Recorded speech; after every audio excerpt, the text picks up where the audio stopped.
Hello children!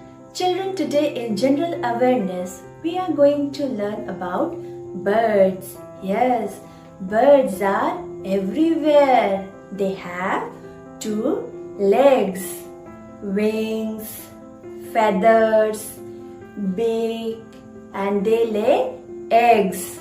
Some birds are big and some birds are small. Children, most birds can fly, but not all of them. So children, let's see some birds and their names. This is a hummingbird. Hummingbird is the smallest bird in the world.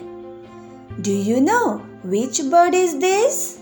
This is a sparrow. Sparrow is a small bird. Do you know which bird is this? Yes, crow. Crow is known as the clever bird. Next, which bird is this? Yes, ostrich. Ostrich is the largest bird in the world. Ostrich cannot fly, but they can run very fast. Penguin. This is a penguin.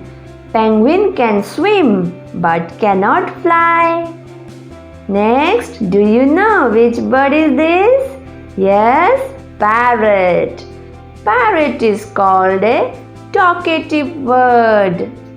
Next, which bird is this? Owl. Owl can see in the dark. Next, look at this beautiful bird. Can you tell the name? Yes, this is a peacock. Peacock is called the national bird of India. This is a woodpecker. Woodpeckers make holes in tree bark to find insects to eat. Children, this is a kingfisher. Kingfishers eat mainly fish. This is an eagle. Eagles hunt during the day and have very good eyesight. Can you tell me which bird is this? Yes, this is a vulture. Vultures eat dead animals.